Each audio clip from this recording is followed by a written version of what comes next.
আউযু বিল্লাহি মিনাশ শাইতানির রাজিম। ৬৪ নম্বর আয়াত আল্লাহ বলেন, ওয়া ইয়াওমা ইউনাদিহিম, সেদিন তাদেরকে ডাকা হবে, অর্থাৎ হাসরের ময়দানে আমরা যারা উঠব সবাইকে, সেদিন সবাইকে ডাকা হবে। ফায়াকুলু, এবং আল্লাহ বলবেন, মাযা আজাবতুমুল মুরসালিন, প্রেরিত রসুলগণকে তোমরা কি জবাব দিয়েছ? আমি যে রাসূল পাঠিয়েছিলাম আসমানি কিতাব নিয়ে, আদেশ নিয়ে, তাদেরকে তোমরা কি জবাব দিয়েছো? এটা আল্লাহ হাসরের ময়দানে প্রশ্ন করবেন। হাসরের ময়দানে 50টা পর্বের জিজ্ঞাসাবাদ আল্লাহ করবেন। এই প্রশ্নের পরে অবস্থা কি হবে?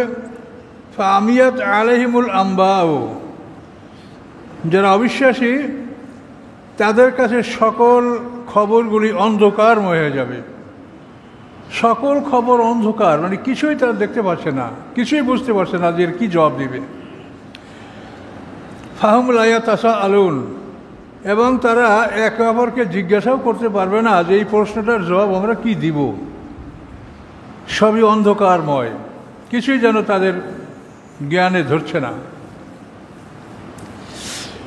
তো আল্লাহ তাআলা বলেন, ফাআম্মা মান তাবা, অতঃপর যারা আল্লাহর দিকে ফিরে আসে, ও আমানা, এবং ঈমান গ্রহণ করে, ও আমিলা সালিহান, এবং ভালো কাজগুলি করে। তিনটে কথা, আল্লাহর দিকে ফিরে আসতে হবে, ঈমান গ্রহণ করতে হবে, ভালো কাজগুলি করতে হবে। ফাআসা আইয়াকুনু মিনাল মুফলিহিন, সম্ভবত এরা জয়যুক্তদের অন্তর্ভুক্ত হবে। এই তিনটে কাজ, আল্লাহ অভিমুখী হতে হবে, আল্লাহর দিকে ফিরে আসতে হবে, ঈমান আনতে হবে, কলেমে তাওহীদকে আবার পুনরায় লা ইলাহা ইল্লাল্লাহ বলেন, মনে অন্তরে বিশ্বাস করেন, ভালো কাজগুলি করেন। এই তিনটা করলে সম্ভবত তারা জয়যুক্ত হবে। তো আল্লাহ যদি বলেন সম্ভবত, তো এটা গ্যারান্টি। আল্লাহ সম্ভবত বললে এটা গ্যারান্টি, তার কারণ তার এমন কোনো অভাব নাই যে কারণে তিনি তার প্রতিশ্রুতি ফেল করবেন। ফেল করি আমরা, আমাদের অভাব আছে, ঘাটতি আছে, এই জন্য আল্লাহ ফেল করবেন না। আর রব্বুকা ইয়াখলুকু মা ইয়াশা ওয়া ইখতার, আল্লাহ বলছেন আপনার রব, হে মুহাম্মদ সাল্লাল্লাহু আলাইহি ওয়াসাল্লাম, ইয়াখলুকু, তিনি সৃষ্টি করেন, মা ইয়াশা, যা তিনি ইচ্ছা করেন, ওয়া ইখতার, এবং যা তিনি পছন্দ করেন। তিনি যা ইচ্ছা করেন এবং তিনি যা পছন্দ করেন তা তিনি সৃষ্টি করেন। চূড়ান্ত কথা, এই কথার মধ্যে আর কোনো সন্দেহ নাই। আল্লাহ বলেন, আমা কানা লাহুমুল খিয়ারাত, কিন্তু আল্লাহ ছাড়া অন্য যারা আছে তাদের কোনো অধিকার নাই যে তারা একটা ইচ্ছা করলেই সৃষ্টি করবে, এমন অধিকার তাদের নাই। তাদের অধিকার যখন নাই, তখন আইন সৃষ্টি করার অধিকারও নাই। দেখেন ভাইয়া, আল্লাহ যা ইচ্ছা করেন, যা পছন্দ করেন তিনি তাই সৃষ্টি করেন, কিন্তু মানব জাতির প্রতি লক্ষ্য করে বলেছেন, আমা কানা লাহুমুল খিয়ারাত, তাদের জন্য কোনো অধিকার নাই। তারা যে কিছু ইচ্ছা করলেই বানাবে, ইচ্ছা করলেই করবে, এই অধিকার নাই। কিন্তু আমরা যেটা করছি সমাজে, এই পৃথিবীকে পরিচালনা করার জন্য, এটা আমাদের হলো অনধিকার চর্চা। আপনি বলেন, আমি মানুষ, আপনি কি আপনাকে পরিচালনা করতে পারেন? ক্ষমতা আপনার আছে? যদি পারেন তাহলে বৃদ্ধ হইয়েন না, ঠেকান, দাড়ি চুল পাকা ঠেকাই রাখেন, আপনি আপনাকে নিয়ন্ত্রণ করেন। আপনি আপনাকে কোনোভাবে নিয়ন্ত্রণ করতে পারছেন না। আপনি যতই সংগ্রাম করেন, দাড়ি পাকছে কালা খিজব দিব, কিন্তু আপনি যতই কালা খিজব ব্যবহার করেন, কালকে দেখবেন গোড়ার থেকে সাদা বাইরে আসে। কোনো বুদ্ধিতে আপনি আপনার নিজকে নিয়ন্ত্রণ করতে পারেন না, এটা আপনি দেখেন। সারা পৃথিবীর ডাক্তার, ঔষধ, চিকিৎসার শক্তিকে ধরে রাখার চেষ্টা করছেন, পারছেন না। কেন পারেন না? তো যে মানুষ সে নিজেকে নিয়ন্ত্রণ করতে পারে না, সে আল্লাহর এই সৃষ্টিকে নিয়ন্ত্রণ করবে, পৃথিবী নিয়ন্ত্রণ করবে। এটা একটা বোকামি ছাড়া কিছুই না। আর এই বোকা মানুষের সংখ্যাই পৃথিবীতে বেশি, আর এই বোকাদের সমর্থক পৃথিবীতে বেশি। জান্নাতে খুব কম লোক যাবে। যেটা আপনাকে ভাবতে হবে। এই যে আয়াতটা কি বললেন, যে আল্লাহ যা পছন্দ করেন, যা ইচ্ছা করেন তা তিনি সৃষ্টি করেন, কিন্তু তাদের কোনো অধিকার নাই, যে তারা নিজেরা কিছু করবে অধিকার নাই। যদি করে তো অনধিকার চর্চা, তাহলে এটার জন্য কৈফিয়ত তলব করা হবে এবং সে শাস্তির সম্মুখীন হবে।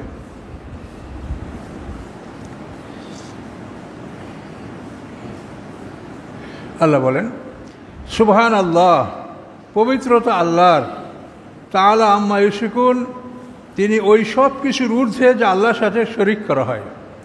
যে আল্লাহর ছেলে আছে, তা আল্লাহর মেয়ে আছে, ইত্যাদি ইত্যাদি, আল্লাহর সাথে যা শরীক করা হয় এগুলির থেকে আল্লাহ অতি ঊর্ধ্বে।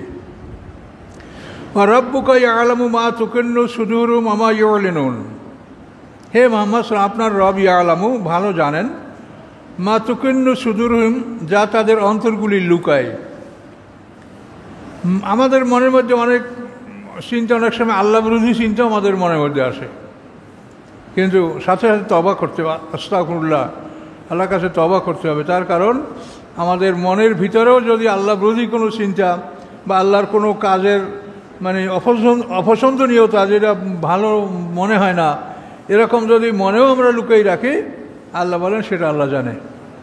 কাজে এইরকম অবস্থা সৃষ্টি হলে আল্লাহর কাছে তওবা করতে হবে, ক্ষমা চাইতে হবে, যে আল্লাহ আমার মন, শয়তানে আমার মনের মধ্যে এই দুর্বলতা ঢুকাই দিয়েছে। তো আপনার রব জানেন যা গোপন করে, লুকিয়ে রাখে তাদের অন্তরগুলি, ওমা ইউলিনুন, এবং যা তারা প্রকাশ করে। ওহুল্লাহু লা ইলাহা ইল্লাহু, তিনি আল্লাহ, নাই কোন উপাস্য তিনি ছাড়া। আলহামদু ফিল উলা ওয়াল আখিরা, সমস্ত প্রশংসা ইহকালে এবং পরকালে তার। এই যে আলহামদু, ওই সূরা ফাতিহায় যে আলহামদু, ওই আলহামদু এটা, আলহামদু ফিল উলা ওয়াল আখিরাতে, ইহকালে এবং পরকালে সমস্ত প্রশংসা আল্লাহর। কিন্তু আমরা দেখি হুজুরদের প্রশংসা করিয়া করিয়া পুলিশকে পেপার ভরে ফেলায়, কি পীরে কামেল, মোর্শেদে কামেল, অলি কামেল, কুতুবুজ্জামান, কাইয়ুমুজ্জামান, কুতুবুল আক্তাব, এইসব লকব, বিশাল হুজুর। তাহলে এই বিশাল হুজুর ঠিকই সমাজে এক শ্রেণীর বোকা মানুষ, এবং তারা এই মনে করে যে এই হুজুরদের উসিলে আমরা ভেস্তে যাবো, মুখ তমুক করবো। কিন্তু আল্লাহর কোরআন দেখেন, ইহকালে পরকালে সমস্ত প্রশংসার মালিক আল্লাহ। আপনি প্রশংসা করবেন কার? একটা লোক পরীক্ষা ফার্স্ট হয়েছে, একটা লোক ভোটে জিতেছে, একটা লোক ভালো বক্তৃতা করছে, ভালো একটা কাজ করছে। এখন এই প্রত্যেকটা ভালো কাজের জন্য তাকে ক্ষমতা দিয়েছেন আল্লাহ তাআলা। যাকে আল্লাহ ব্রেন দেয় নাই, সারা পৃথিবীর মাস্টার একাত্তর করে পড়াইলে সেই কোনোদিন ফার্স্ট হইতে পারবে? যার কণ্ঠস্বর ভালো না, তাকে কোটি কোটি টাকা ব্যয় করিয়া কণ্ঠস্বর ভালো করা যাবে? তাহলে যে জিনিসের জন্য আপনি প্রশংসা করেন সেটার দিকে আপনি তাকালেই দেখতে পাবেন যে এইটার উৎস হলো আল্লাহ তাআলা, এটা আল্লাহ তাকে দান করেছেন। এই জন্য প্রশংসা করবেন কি? আলহামদুলিল্লাহ। এই ছেলে গোল্ডেন এফএলএস পাইছে, আলহামদুলিল্লাহ, এটা আল্লাহর ইচ্ছা, যে আল্লাহ থেকে মেধা দিয়েছে, জ্ঞান দিয়েছে, যার জন্য সে এই অর্জন করতে পারছে।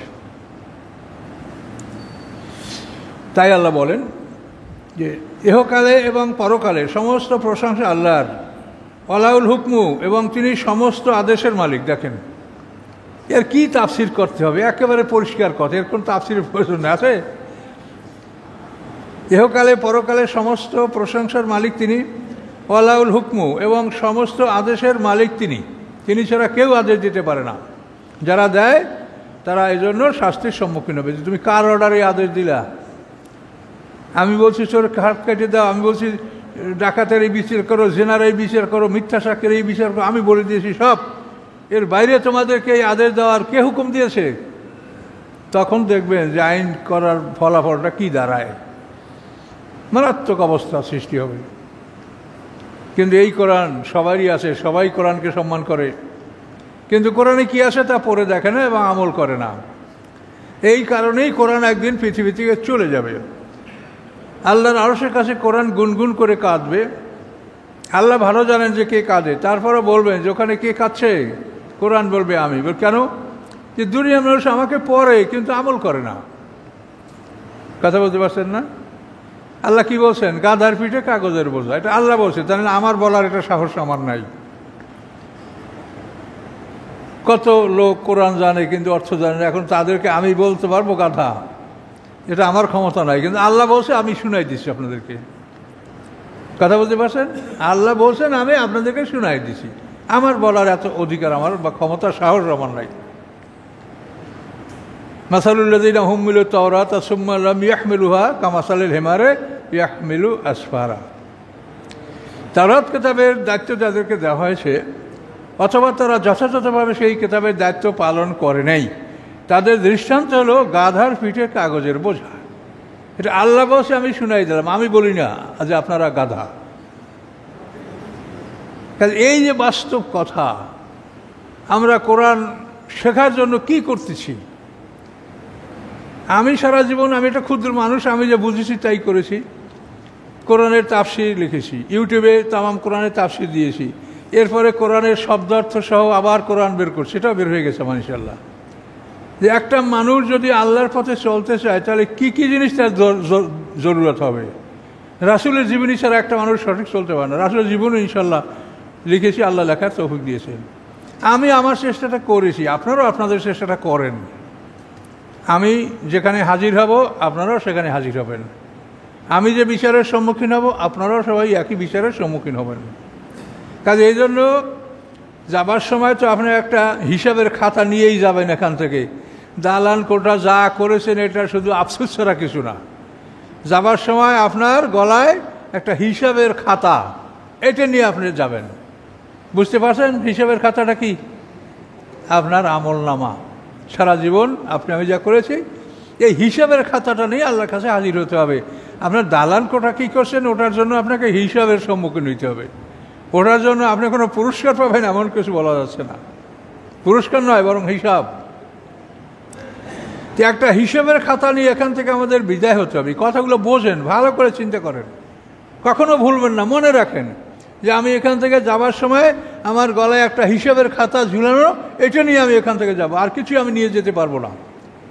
এখন এই হিসাবের খাতাটার হিসাব কোথায়? হিসাব এইখানে, এইখানে যা আছে আপনি কি করেছেন হিসাব হলো এইখানে। এটার সাথে আপনাকে হিসাব মিলেই না হবে। হিসাব আপনাকে অন্য কিছু চাওয়া হবে না। এখানে দেখেন আপনি কিভাবে ধরা পড়বেন। ওয়ালাউল হুকমু, সব আদেশের মালিক তিনি, কারণ আপনি নিজে আদেশ জারি করছেন। তাহলে এই প্রশ্নের সাথে আপনার উত্তরের মিল আছে? আপনাকে যা বলা আছে হিসাব ঠিক আছে আপনার? আল্লাহ বলছেন ওয়ালাউল হুকমু, সমস্ত আদেশের মালিক তিনি। কারণ এই বই থেকে আপনাকে হিসাব নেওয়া হবে। হিসাবের খাতায় কি আছে, কি করেছেন, এখানে কি বলা আছে, এটাই মিলিয়ে দেখা হবে। কাজে এটা আপনাদেরকে বারবার স্মরণ করে দিচ্ছি যে আপনারা চেষ্টা করেন। সবার মেধা সমান না, সবার যোগ্যতা সমান না। যার যেভাবে আল্লাহ যাকে যেভাবে রাখছেন সে সেভাবে চেষ্টা করেন এই কোরআনকে বোঝার জন্য। আর আমাদের যেটা সহযোগিতা সেটা তো আমরা বললামই যে সর্বপ্রকার সহযোগিতা আমার পক্ষে যেটুকু সম্ভব আমি নিজে আমার চাকরি রিজিন দিয়ে আল্লাহর কাছে দোয়া করে আমি আমার চেষ্টা করেছি। আপনারাও করেন, অন্যান্য আলেমরাও করেন, সবাই করেন। ওয়ালাউল হুকমু ইলাইহি তুরজাউন, সমস্ত আদেশের মালিক তিনি, তার কাছে তোমরা সবাই ফিরে যাবে। কোনো সন্দেহ আছে? কেউ বাকি থাকতে পারবে, কেউ লুকিয়ে থাকতে পারবে, কেউ পালিয়ে থাকতে পারবে? কে? এখন আমরা দুনিয়াতে লুকিয়ে লুকিয়ে পালিয়ে পালিয়ে কত জায়গায় থাকি, কিন্তু আল্লাহ যেদিন ডাক দিবেন কারো পালানোর কোনো ক্ষমতা আছে? কেউ পালাতে পারবে না। কেননা মৃত্যুর পরে আমাদেরকে এমন কঠিনভাবে সংরক্ষণ করা হচ্ছে যে চিন্তার বাইরে। মৃত্যুর সাথে সাথে আমাদের যে ফেরেশতারা জান কবজ করবে ওই ফেরেশতারা আল্লাহর হুকুমে আমাদের দুইটা জায়গার একটা জায়গায় কঠিনভাবে সংরক্ষণ করবে, হয়তো ইল্লিনে না আইসিজিনে। আপনি মরিয়া কোথায় যাচ্ছেন? মরার পরে কোথায় যাচ্ছেন ভেবে দেখেছেন? অত্যন্ত কঠিনভাবে আপনাকে সুরক্ষা দেওয়া হবে মরার পরে। ইল্লিন এবং সিজিন এই দুইটা জায়গায় যারা ভালো তারা ইল্লিন, উন্নত মানের জায়গা, যারা শাস্তির যোগ্য তারা সিজিন, কারাগার। এখানে কঠিনভাবে আপনাকে সংরক্ষণ করা হবে এবং সেখানে আপনার আমলনামা সহ সংরক্ষণ করা হবে যে এই লোক আর এই তার আমলনামা।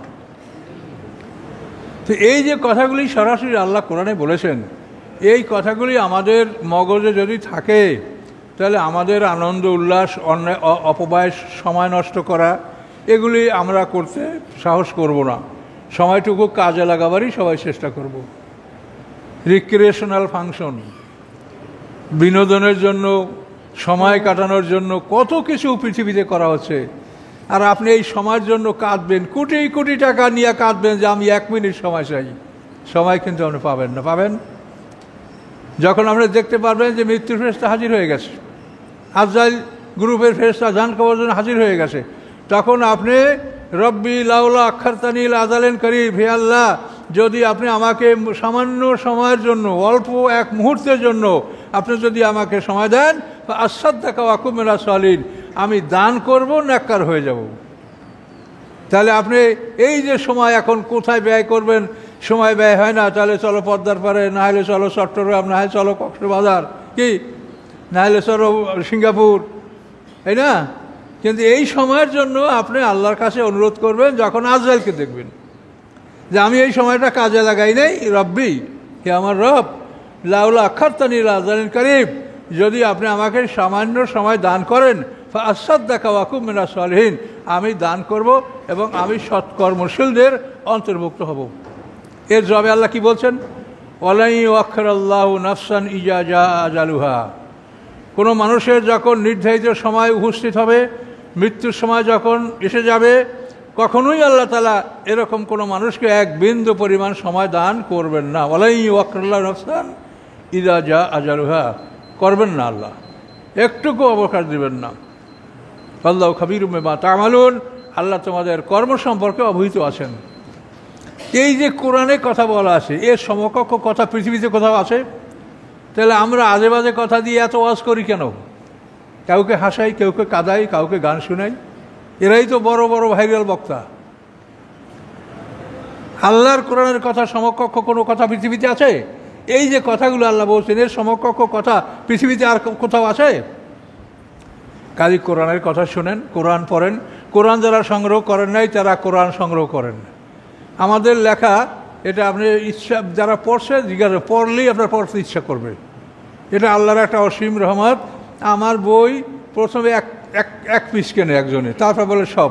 তাফসীর প্রথমে 1 পিস কেনে, তারপর সব। তা আপনারা পড়তে শুরু করেন, শয়তান আপনাকে ধরতে দেয় না, এই বইটা ধরেন, তারপরও দেখবেন যে না, এটাই সবচাইতে সুন্দর জিনিস। তার কারণ আপনি আমি সবাই এমন না যে আমি ভেস্টের সার্টিফিকেট পেয়েছি, আমাকে যে জ্ঞান দান করা হয়েছে সেই জ্ঞান অনুসারে আমার হিসাব নেওয়া হবে। সেখানে আমার অনেক ত্রুটি বিস্মৃতিও থাকতে পারে। আপনাদের কাছে আমি একজন বড় হুজুর, কিন্তু আমাকে যে জ্ঞান দান করা আছে সেই অনুসারে আমি কাজ করেছি কি না, এজন্য আমি অত্যন্ত ভীত যে আমিও হিসাবের সম্মুখীন হয়ে আমি দুঃসাব্যস্ত হতে পারি। আর যদি আল্লাহ দয়া করেন সেটা তার ব্যাপার, কিন্তু আমরা কেউ নিরাপদ না। আমি নিজেই নিরাপদ না, তার আপনার জাগতে নেবো কেমনে যে আপনার আমি ভেস্তে নিয়ে যাব? যারা বলে হুজুরের গাড়িতে, লঞ্চে, স্টিমারে ভেস্তে নিয়ে যাবে আপনাকেও, এরা তো ধোঁকাবাজ। ভেস্তে কে যাবে তার তো নিজের কোনো গ্যারান্টি নেই। আমার গ্যারান্টি আছে? মোটেই না। কাজে এই ধরনের ধোঁকা পড়েন না, নিজের কাজ করেন। আল্লাহ কোরআন নাযিল করছে, প্রথম শব্দটা কি বলেন তো? ইকরা, মানে কি? পড়ো। তাহলে আমি কি বলছি আপনাদেরকে? পড়তে বলছি, পড়েন। আল্লাহ বলছে ইকরা, পড়ো, আপনারা পড়েন। পড়াশোনা ত্যাগ করিয়েন না। বই পুস্তক খরিদ করুন এবং পড়ুন। অধিক কিছু পড়িয়ে আপনি আয়ত্ত করতে পারবেন না। ধরেন এই যে বড় বড় বিশ্ববিদ্যালয়, এর একটা লাইব্রেরি কয়েক মাইল ব্যাপী, মনে করেন 2 মাইল 3 মাইল।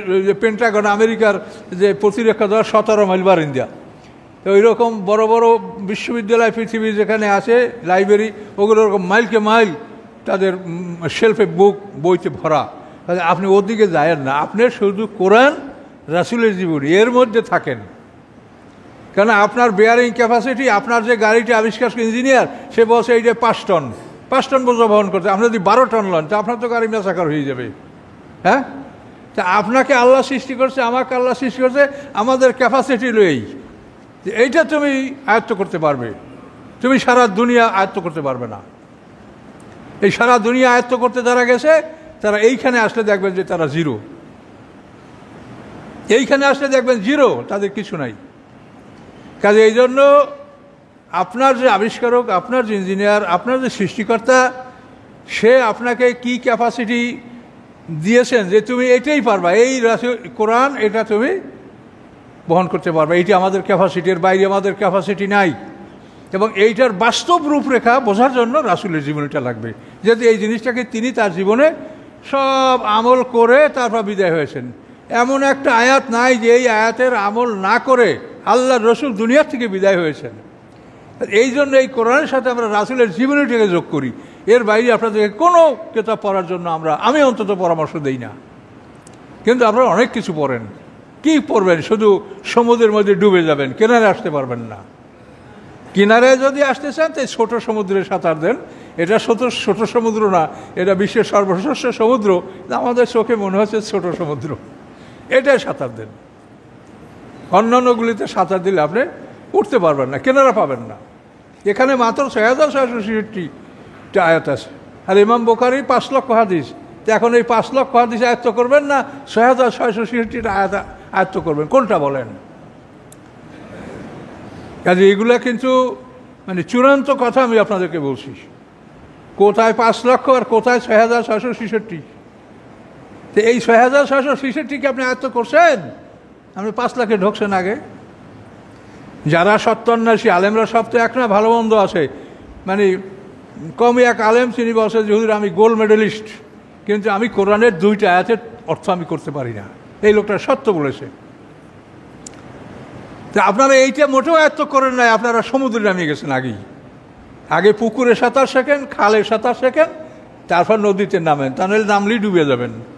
এটা আমার পরামর্শ।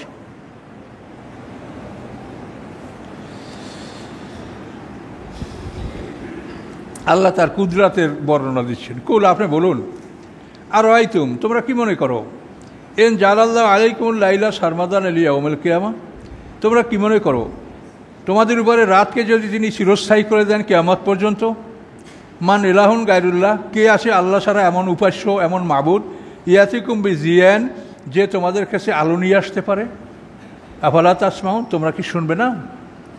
আল্লাহ বলেন এই রাতকে যদি আমি চিরস্থায়ী করে দেই কিয়ামত পর্যন্ত, দিন আর নাই হয়, তা আল্লাহ বলেন তোমাদের এমন কোন মাবুদ আছে, কোন ঈশ্বর, কে তোমাদের ডেটি আছে যে আল্লাহ ছাড়া তোমাদের কাছে দিন প্রকাশ করতে পারে, আলো নিয়ে আসতে পারে? কে আছে? কেউ আছে? নাই। আর এটা যদি হয়, মনে করেন এই রাত যদি এরকম অনবরত চলে, 1 সপ্তাহের মধ্যে পৃথিবীটা বড় হয়ে যাবে। আমরা রাতের পরে দিন, এজন্য একটা ভারসাম্য থাকে। তো এই জন্য আল্লাহ বলেন যদি এভাবে রাতকে আমি কন্টিনিউ করি, অবিরাম যদি আমি রাতকে চালু রাখি কিয়ামত পর্যন্ত, কি আছে ইলাহ যে তোমাদের কাছে আলো নিয়ে আসতে পারে, আফালা তাসমাউন, তোমরা কি শুনবে না? এরপর দেখেন, কুল, আপনি বলুন, আর আইতুম, তোমরা কি মনে করো, এন জালাল্লাহু আলাইকুম নাহারা সারমাদান, যদি আল্লাহ তাআলা তোমাদের দিনকে চিরস্থায়ী করে দেন ইলা ইয়াউমিল কিয়ামা, কিয়ামত পর্যন্ত, মান ইলাহুন গায়রুল্লাহ, কে আছে আল্লাহ ছাড়া ইলাহ, ইয়াতিকুম বিলাইলেন, যে তোমাদের কাছে রাত নিয়ে আসতে পারবে, তাসকুনুনা ফিহা, যে রাতের মধ্যে তোমরা আরাম করবে, আফালা তুবসিরুন, তোমরা কি দেখো না? উপরে বললেন রাতের কথা, নিচে বললেন দিনের কথা। যে দিনকে যদি তিনি চিরস্থায়ী করে দেন কিয়ামত পর্যন্ত, এমন কি আছে, এমন কোন শক্তি, এমন কোন রব আছে, কোন ইলাহ আছে যে তোমাদের জন্য রাত নিয়ে আসতে পারে, যে রাতের মধ্যে তোমরা নিবিড়ভাবে আরাম করো, লাইট অফ করে অন্ধকারের মধ্যে ঠান্ডায় তোমরা ঘুমিয়ে থাকো, তোমার শরীরের সমস্ত ক্লান্তি দূর হয়, তোমরা শরীরের শক্তি ফিরিয়ে পাও, তোমরা স্বাভাবিক অবস্থায় সারাদিনের ক্লান্তি পরিশ্রম এগুলি ক্লান্তি তোমাদের দূর হয়, তোমরা একটা স্বাভাবিক অবস্থা তোমরা লাভ করছো। এভাবেই তোমাদের জীবন, এটা কে করছে এই ব্যবস্থা করা? আল্লাহ। দিন যদি এরকম অবিরাম থাকে, তো 1 সপ্তাহের মধ্যে পৃথিবীর সব নদী সমুদ্রের পানি শুকিয়ে যাবে, গাছপালা সব মরে যাবে, পশু পাখি সব ধ্বংস হয়ে যাবে। কাজে এই মহাসৃষ্টি, মহাবিশ্ব, একে রক্ষা করার জন্য আল্লাহ তাআলা কি করছেন, এই কুদরতের প্রতি নজর করতে আল্লাহ বলেছেন। আমির রহমাতি জাআলা লাকুমুল লাইলা ওয়ান নাহার, তার রহমতের নিদর্শন যে তিনি তোমাদের জন্য দিবারাত্রি সৃষ্টি করেছেন, লিতাসকুনু ফিহে, যাতে তোমরা এই দিবারাত্রির মধ্যে অবস্থান করতে পারো, বসবাস করতে পারো, অলিতাবতাগু মিন ফাদলিহি, এবং তোমরা অনুসন্ধান করতে পারো ব্যবসা বাণিজ্য, আল্লাহর অনুগ্রহ। এই দিবারাতির মাধ্যমে তোমাদের ব্যবসা বাণিজ্য তোমরা পরিচালনা করতে পারো। লাআল্লাকুম তাশকুরুন, সম্ভবত তোমরা কৃতজ্ঞতা জ্ঞাপন করবে। ওয়ায়াউমা ইউনাদিহিম ফায়াকুলু আইনা শুরাকাইল্লাযিনা কুনতুম তাজউমুন, আল্লাহ বলেন সেদিন তাদেরকে আল্লাহ ডাক দিবেন, ডাক দিয়ে বলবেন, ফায়াকুলু বলবেন, আইনা শুরাকাইল্লাযিনা, আমার অংশীদাররা কোথায়, কুনতুম তাজউমুন, যাদেরকে তোমরা আমার অংশীদার মনে করছিলে। এই লাত ওজ্জা মানাত তোমাদের জন্য শাফাত করবে, তারা তোমাদের উপকার করবে, আল্লাহর কাছে নিয়ে যাবে, এইসব ধারণা যাদের ব্যাপারে তোমরা করছিলে তারা কোথায়, এভাবে আল্লাহ জিজ্ঞাসা করবেন। কিন্তু তখন কোনো উত্তর দেওয়া যাবে না, সেটা আগের আয়াতে আমরা পড়লাম। ও নাজানা মিন কুল্লি উম্মাতিন শাহিদা, আল্লাহ বলেন প্রত্যেক উম্মত থেকে আমি একজন সাক্ষী বের করে নিয়ে আসবো। এই উম্মতের সাক্ষী হবেন রাসূল। প্রত্যেক উম্মতের জন্য আমি একজন সাক্ষী বের করে নিয়ে আসবো। এই সাক্ষী কী হবে? উম্মতের রাসূল। ফাকুলনা হাতু বুরহানাকুম, অতঃপর আমি বলবো তাদেরকে, উম্মতকে, যে তোমরা তোমাদের দলিল নিয়ে আসো, প্রমাণ নিয়ে আসো, তোমরা কি করেছো, তার পিছনে কি দলিল আছে, কোন প্রমাণে তোমরা এই কাজগুলি করেছো। ফাআলিমু, তারা জেনে নিবে, আন্নাল হাক্কা লিল্লাহ, নিশ্চয়ই সত্যের মালিক আল্লাহ, সত্যের অধিকারী একমাত্র আল্লাহ। ওয়াদাল্লাহুম মা কানু ইয়াফতারুন, এবং তারা যেগুলি মিথ্যা রচনা করেছিল এগুলি সব সেদিন হারিয়ে যাবে, তাদের দেবদেবীও হারিয়ে যাবে এবং তাদের মিথ্যা রচনা, মিথ্যা কথা, মিথ্যা কল্পনা সব হারিয়ে যাবে। একমাত্র সত্য আল্লাহ, এবং এই সত্যই প্রতিষ্ঠিত থাকবে হাশরের ময়দানে।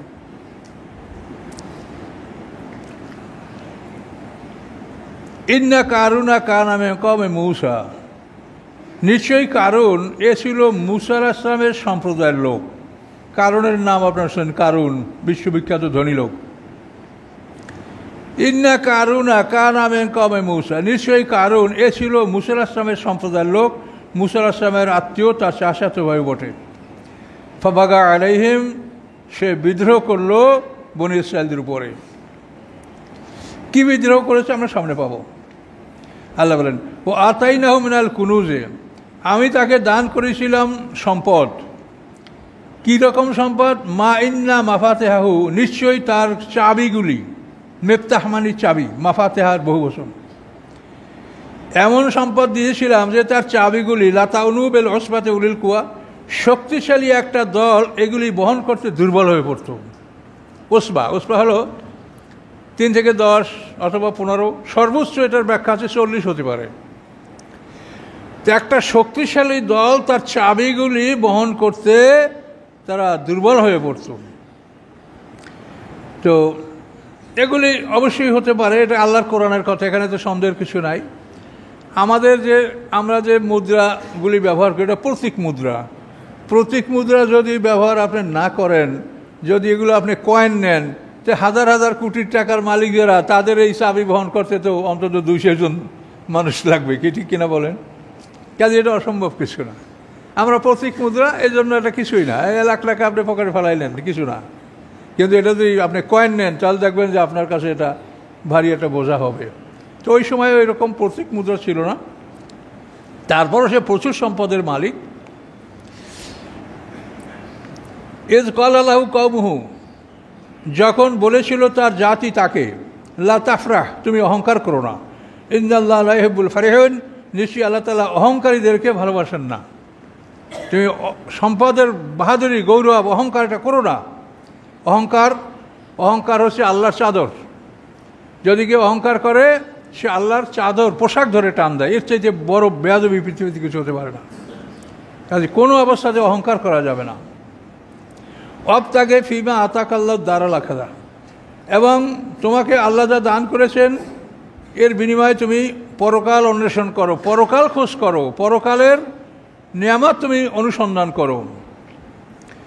আর ওলা তানসা নাসিবাকা মিনাদ দুনিয়া, এবং দুনিয়ার অংশ তুমি ভুলে যেও না। দুনিয়া তোমার সুখ শান্তি যত কিছু ভোগ বিলাস আছে তাও তুমি করো, কিন্তু তোমার সম্পদ দ্বারা তুমি পরকাল অনুসন্ধান করো। এটা জাতির লোকেরা বলেছিল। ও আহসান কামা আহসানুল্লাহ ইলাইকা, এবং তুমি মানুষের প্রতি অনুগ্রহ করো যেভাবে তোমার উপরে আল্লাহ অনুগ্রহ করেছেন। তোমার প্রতি আল্লাহ যেভাবে দয়া অনুগ্রহ করেছেন তুমিও তোমার সম্পদ দ্বারা সমাজে সেভাবে তুমি দয়া করো, অনুগ্রহ করো। ওয়ালা তাবকিল ফাসাদা ফিল আরদ, পৃথিবীতে তুমি অশান্তি অনুসন্ধান করো না। এই সম্পদ দ্বারা তুমি পৃথিবীতে অশান্তি সৃষ্টি করো না, ফাসাদ করো না। সম্পদ দ্বারা কেউ হাতি কেনে সার্কাস পার্টি করে, যাত্রা পার্টি করে, কি সিনেমা হল করে, এগুলি সম্পদ দ্বারা ফাসাদ সৃষ্টি করা। ইন্নাল্লাহ লা ইউহিব্বুল মুফসিদিন, নিশ্চয়ই আল্লাহ তাআলা ফাসাদ সৃষ্টিকারীদেরকে ভালোবাসেন না।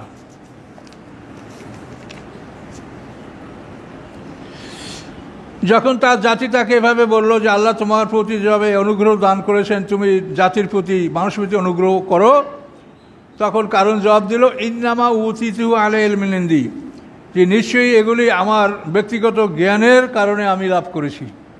আমি আমার জ্ঞানের মাধ্যমে এই সম্পদ আমি লাভ করেছি, এটা আল্লাহ দেয়নি আমার, আমি নিজের জ্ঞানে আমি এটা লাভ করছি। বুঝতে পারছেন? আওয়ালাম ইয়ালাম, তারা কি জানে না, সে কি জানে না, আন্নাল্লাহ কাদ আহলাকা মিন ক্বাবলি মিনাল কুরুন, নিশ্চয়ই আল্লাহ তাআলা ইতিপূর্বে ধ্বংস করেছেন এই কারুনের পূর্বে মিনাল কুরুন, বহু জাতি। কারুনের পূর্বে আল্লাহ বহু জাতি ধ্বংস করেছেন। মানুয়া আসাদ্দু মিনহু কুওয়া, যারা ছিল এর চাইতে অনেক শক্তিশালী, এর চাইতে অনেক শক্তিশালী, অনেক সম্পদশালী, ও আকসারু জামা, এবং অধিকাংশ সম্পদে, শক্তিতে সম্পদে তার চাইতে অনেক শক্তিশালী যারা ছিল, তার পূর্বে এরকম বহু জাতিকে আমি ধ্বংস করেছি। ওয়ালা ইউসআলু আন যুনুবিল মুজরিমুন, এবং অপরাধীদেরকে তাদের পাপ সম্পর্কে জিজ্ঞাসা করা হবে না। জিজ্ঞাসা করা লাগবে এমনি তাদেরকে, ইউরফুল মুজরিমুন বিসীমাহুম, ফেরেশতারা এই অপরাধীদেরকে তাদের চেহারা দেখে চিনতে পারবে। ফায়ুখাযু বিন নাওয়াসি ওয়াল আকদাম, এরপরে মস্তিষ্কের অগ্রভাগ এবং পা এটা ধরিয়া ফিক মেরে আগুনে ফেলাই দেবে, হিসাব লাগবে না, বিনা হিসেবে জাহান্নামী। এখন ফাখরাজা আলা কওমি ফি জিনাতি, কোনো একদিন কারুন তার সৌন্দর্য নিয়া, তার অহংকার গৌরব নিয়া, সাজসজ্জা নিয়া জাতির সামনে আত্মপ্রকাশ করল। সুন্দর ঘোড়া, খচ্চর, গাধা, দাস দাসী, তারপরে মূল্যবান আসবাবপত্র, এগুলি নিয়ে সে তার জাতির কাছে আত্মপ্রকাশ করল। ক্বালাল্লাযীনা ইউরিদুনা হায়াতাদ দুনিয়া, বলল তারা যারা দুনিয়া জীবন কামনা করে, তারা বলল কি, ইয়া লাইতা লানা মিসলা মা উতিয়া কারুন, হায় যদি হতো আমাদের জন্য ওই রকম যা কারুনকে দেওয়া হয়েছে। দুনিয়ার জীবন যারা কামনা করে তারা কি বলল, হায় আফসোস, আমাদেরকে যদি ওইরূপ দেওয়া হতো যেরকম কারুনকে দেওয়া হয়েছে। ইন্নাহু লাযু হাযজিন আযীম, নিশ্চয়ই সে বড় ভাগ্যবান। দুনিয়া লোভী মানুষেরা বলল যে সে বড় ভাগ্যবান। আর মুমিনরা কি বলল, অকালাল্লাযীনা উতুল ইলমা, এবং বলল তারা যাদেরকে জ্ঞান দান করা হয়েছিল, ওয়াইলাকুম, তোমাদের জন্য ধ্বংস, সাওয়াবুল্লাহ খায়রুন, আল্লাহর প্রতিদান, আল্লাহর বিনিময় উত্তম, লিমান আমানা, তার জন্য যে ঈমান এনেছে, ও আমিলা সালিহান, এবং ভালো কাজ করেছে। তাহলে ঈমানদাররা কি বলল, ধ্বংস তোমাদের জন্য, আল্লাহর বিনিময়, আল্লাহর প্রতিদান, খায়রুন, তার জন্য যে আমানা, ঈমান গ্রহণ করেছে, ও আমিলা সালিহান, এবং ভালো কাজ করেছে। ওয়ালা ইউলাক্কাহা ইল্লা সাবিরুন, এবং ধৈর্যশীলরা ছাড়া কেউ এগুলি অর্জন করতে পারে না। তাহলে আল্লাহর বিনিময় এইটা কি দুনিয়ার কোনো সম্পদে হবে? দুনিয়ার সম্পদ দ্বারা আপনি জীবনকে চিরস্থায়ী করতে পারবেন, জীবনকে রোগমুক্ত করতে পারবেন, আপনি খাদ্যের পরিমাণ বাড়াতে পারবেন, কি পারবেন দুনিয়ার সম্পদ দ্বারা? কাজে এই জন্য আল্লাহর বিনিময় যেটা আল্লাহ আপনাকে দিবেন, চিরস্থায়ী জীবন, চিরকালে অনন্তকালের যৌবন, চিরকুমারী নারী, এবং অফুরন্ত জীবন, যেখানে আপনার কোনো রকম এই চন্দ্র সূর্যের অ্যাকশনে যেরকম মানুষ বড় হয়, ছোট হয়, বৃদ্ধ হয়, ফল পাকে, ছোট ফল বড় হয়, ছোট মানুষ বড় হয়, বড় মানুষ দুর্বল হয়, ওইখানের যে চন্দ্র সূর্যের ব্যবস্থাপনা, এটা কিছু হবে না। আপনি যেভাবে ঢোকবেন ওভাবেই থাকবেন, আপনার স্ত্রীরা যেভাবে পাবেন সেভাবেই পাবেন, আপনি একই অবস্থায় থাকবেন সেখানে। অথচ সেখানেও দিবারাত্রি বা আলোর ব্যবস্থা থাকবে, কিন্তু এইটার সাথে সেটার কোনো মিল নেই। ওয়ালাইউলাক্কা ইল্লা সাবিরুন, এবং আল্লাহর বিনিময় এটা ধৈর্যশীলরা ছাড়া কেউ অর্জন করতে পারবে না। কয় মিনিট? 2 মিনিট। তাহলে কারণের ধ্বংসের ইতিহাসটা বলা যাচ্ছে না। এখানে 80 নম্বর আয়াত থেকে সামনে এটা অনেক কথা আছে, এগুলো 2 মিনিটে এটা হবে না। তাহলে এখন এখানে আপনি এই জিনিসগুলো লক্ষ্য করেন যে ইমানদাররা কি বললো, যে আল্লাহর বিনিময়ে যে আল্লাহ যে প্রতিদানটা আমাদেরকে দেবেন, এইটার সমকক্ষ কোনো জিনিস পৃথিবীতে আমরা কল্পনা করতে পারি না। মানুষ পৃথিবীতে যে জিনিসগুলি কামনা করে, মানুষের যেটা চিরদিনের কামনা, এগুলি সব আল্লাহ তাআলা জান্নাতে আমাদেরকে দান করবেন। পৃথিবীতে শরাব পান করলে মানুষ পাগল হয়, মাতাল হয়, বমি হয়, পেট খারাপ হয়, মাথা ঘোরায়। আর আল্লাহ তাআলা জান্নাতে শরাবের ব্যবস্থা করেছেন, আপনি পেট ভরে খান, শুধু শক্তিই বাড়বে, এছাড়া আর কোনো সাইড এফেক্ট আর নাই। কথা বলতে পারছেন? এই জন্য আপনাদেরকে একটা অনুরোধ করবো, সেটা হলো এই যে আমরা এই দুনিয়ার ধন সম্পদের জন্য অনেকেই খুব কাকুতি মিনতি করি, তাহাজ্জুদ নামাজ পড়ি আর রাত জায়গা আল্লাহর কাছে সম্পদের জন্য দোয়া। এটা আমি আমার জীবনে আমি দেখেছি, তাই বলছি যে তাহাজ্জুদ নামাজ পড়ে শুধু সম্পদের জন্য দোয়া করে, আল্লাহ আমার বিদেশ দেওয়া তৌফিক দেন, অথবা আমার সম্পদ দেয়, নাই করেন, এইগুলো করে মানুষ দোয়া। কিন্তু কথা হচ্ছে যে আমরা আল্লাহ যে দোয়া শিখিয়ে দিয়েছে, সেই দোয়াগুলি যদি আমরা করি তাহলে আমরা নিরাপদ থাকব। আর নিজেরা যদি আমরা কামনা করি এবং সেগুলি যদি আল্লাহ আমাদেরকে মঞ্জুর করেন, তা আমাদের অনেক সময় ক্ষতিও হতে পারে। যেমন সালাবা আল্লাহর কাছে সম্পদ চেয়েছিল, যে সম্পদ দেন, আমি সৎকা করব, সূরা তবার মধ্যে আছে। তো সেখানে দেখেন এই সালাবা এই সম্পদ লাভ করার পরে সে জীবনটা তার ধ্বংস হয়ে গেল।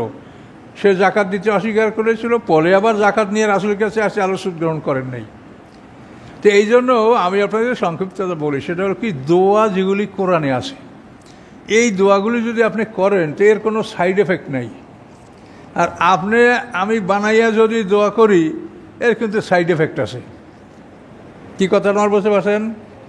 কাজী যে দোয়াগুলি কোরআনে বলা আছে, অথবা যে দোয়াগুলি হাদিসে থাকলেও সেগুলি যদি আপনি পরীক্ষা নিরীক্ষা করে দেখেন যে এর মধ্যে কোনো রকম ভেজাল নাই, তবে কোরআনের মধ্যে সীমিত থাকে। কোরআনে তো অসংখ্য দোয়া আছে।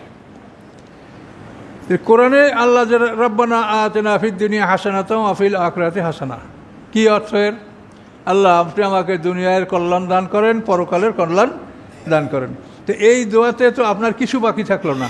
দুনিয়ার কল্যাণের জন্য আপনার ধন সম্পদ, স্ত্রী, ছেলে মেয়ে, সব কিছুই তো, সুস্থতা, সব কিছু তো আমি এক কথা পেয়ে গেলেন। কি?